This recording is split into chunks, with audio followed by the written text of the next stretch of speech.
एके दिवशी एक श्रीमंत व्यक्ती भगवान शंकराचं दर्शन घेण्यासाठी मंदिरात आला.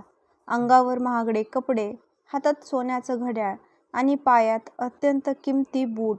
त्याच्या प्रत्येक हालचालीत श्रीमंती झळकत होती. पण मंदिराच्या पायऱ्यांवर येताच त्याच्या मनात अस्वस्थतेची एक हलकीशी लाट उठली. त्याच्या कानावर आधीच आलं होतं की त्या मंदिराबाहेर नेहमी चोऱ्या होत असतात. विशेषतः चपला, बूट तर क्षणात गायब होतात. त्याने आपल्या चमचमत्या बुटांकडे पाहिलं आणि पुन्हा मंदिराच्या दाराकडे नजर वळवली. बूट घालून मंदिरात जाता येणार नव्हतं आणि बाहेर काढून ठेवण्याची त्याची हिंमत होत नव्हती. क्षणभर तो द्विधा मनस्थितीत उभा राहिला. श्रद्धा आणि भीती यांच्यामध्ये त्याचं मन हेलकावत होतं. तेवढ्यात त्याची नजर मंदिराबाहेर बसलेल्या एका म्हाताऱ्या भिकाऱ्यावर पडली.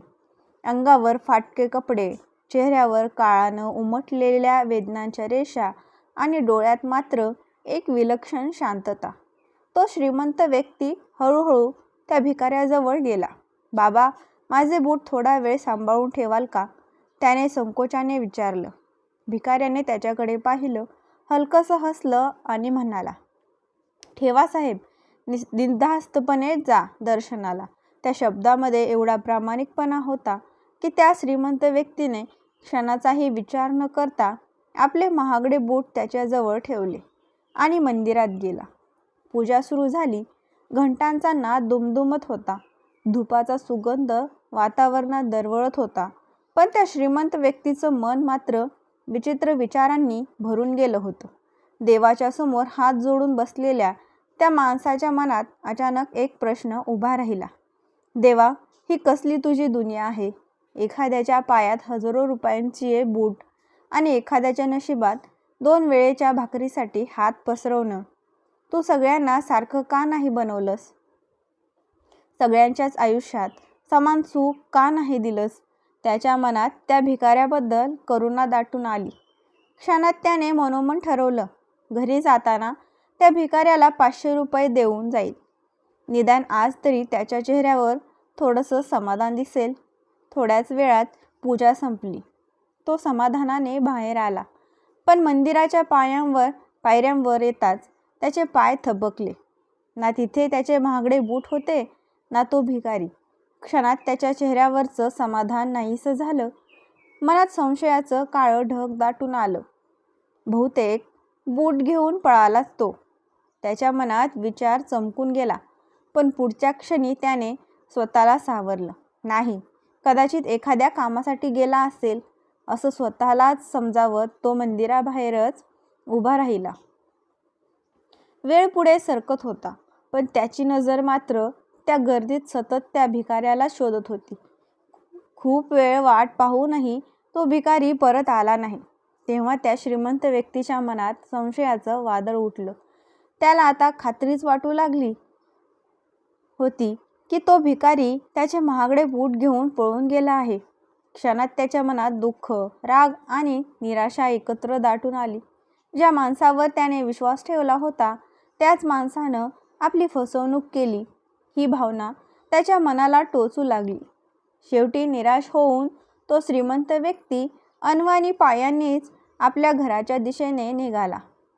तप्त रस्त्यावर पडणारी प्रत्येक पावलं जणू त्याच्या अहंकाराला आणि विचारांना प्रश्न विचारत होती. चालत चालत तो एका फुटपाथजवळ आला. तिथे एक माणूस चपला, बूट विकत बसला होता. अनवाणी पायांनी चालणं कठीण होत असल्यामुळे तो श्रीमंत व्यक्ती चप्पल खरेदी करण्यासाठी त्याच्याजवळ गेला. पण त्याच क्षणी त्याची नजर तिथे ठेवलेल्या एका बुटांच्या जोडावर पडली. क्षणभर तो थबकला. ते बूट अगदी त्याच्यासारखे दिसत होते. त्याने बारकाईने पाहिलं आणि त्याच्या लक्षात आलं, ते बूट दुसऱ्या कुणाचे नसून त्याचेच होते. त्याने लगेच त्या बूट विकणाऱ्याला विचारलं, "हे बूट कुठून आणले?" सुरुवातीला तो माणूस उडवाउडवीची उत्तरं देऊ लागला. "मला माहीत नाही साहेब, जुने बूट आहेत." पण त्या श्रीमंत व्यक्तीने पुन्हा पुन्हा विचारलं. थोडा दबाव टाकला. तेव्हा शेवटी तो माणूस सत्य बोलला. तो म्हणाला, "साहेब, हे बूट मला एका भिकाऱ्याने 500 रुपयांना विकले. हे ऐकताच त्या श्रीमंत व्यक्तीच्या चेहऱ्यावर एक वेगळंच हसू उमटलं. क्षणभरापूर्वी ज्या मनात राग होता त्या मनात आता एक गूढ शांतता उतरली होती. त्याने चप्पलही घेतली नाही आणि तो पुन्हा अनवाणी पायांनीच आपल्या घराच्या दिशेने चालू लागला. कारण त्याला देवाजवळ केलेल्या आपल्या तक्रारीचं उत्तर मिळालं होतं. त्याच्या लक्षात आलं होतं की जोपर्यंत माणसांची कर्म सारखी होत नाहीत तोपर्यंत त्यांच्या नशिबातही समानता येऊ शकत नाही. देवानं त्या भिकाऱ्याच्या नशिबात कदाचित 500 रुपये आधीच लिहून ठेवले होते. पण ते पैसे कोणत्या मार्गाने मिळवायचे हे मात्र त्या भिकाऱ्याच्या कर्मावर अवलंबून होतं. जर त्याने प्रामाणिकपणा निवडला असता तरी देखील त्याला ते 500 रुपये मिळाले असते. कारण तो श्रीमंत व्यक्ती स्वतःच त्याला ते देणार होता. पण त्याने चोरीचा मार्ग निवडला आणि कदाचित त्याच्या अशा चुकीच्या कर्मामुळे आज त्याच्यावर भीक मागण्याची वेळ आली होती. मित्रांनो, देव प्रत्येकाच्या नशिबात काही ना काही लिहून ठेवत असतो. पण ते मिळवण्यासाठी कोणता मार्ग निवडायचा हे माणसाच्या कर्मावर अवलंबून असतं. प्रामाणिकपणा, चांगली कर्म आणि योग्य मार्ग माणसाला खऱ्या अर्थाने उंचीवर घेऊन जातात. तर चुकीची कर्म माणसाला अधःपतनाकडे नेतात. म्हणून परिस्थितीपेक्षा माणसाची कर्म अधिक महत्त्वाची असतात. माणसाचं नशीब देव लिहितो, पण त्या नशिबापर्यंत पोहोचण्याचा मार्ग माणसाच्या कर्मांनी ठरत असतो. ही